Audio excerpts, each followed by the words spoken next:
২০০৯ সালের ২৫ ফেব্রুয়ারি রাজধানীর পিলখানা হত্যাকাণ্ডে ৫৭ সেনা কর্মকর্তা সহ ৫৪ জন নিহত হন। দিনটি রাষ্ট্রীয়ভাবে পালনের জন্য জাতীয় শহীদ সেনা দিবস ঘোষণা দিয়ে পরিপত্র জারি করেছে সরকার।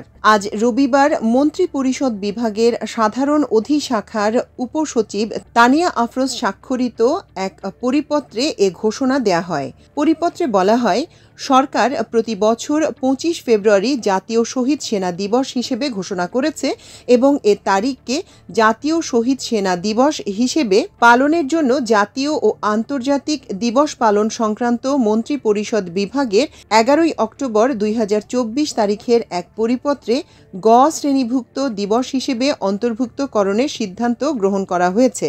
তবে দিবসটি সরকারি ছুটি হিসেবে পালিত হবে না। এ সিদ্ধান্ত যথাযথভাবে প্রতিপালনের জন্য সংশ্লিষ্ট সব মন্ত্রণালয়, বিভাগ, সংস্থাকে নির্দেশক্রমে অনুরোধ করা হলো। এর আগে মন্ত্রিপরিষদ সচিব ডক্টর শেখ আব্দুল রশিদ গণমাধ্যমকে জানান, আজ ২৫শে ফেব্রুয়ারিকে জাতীয় শহীদ সেনা দিবস হিসেবে ঘোষণার প্রজ্ঞাপন জারি হবে।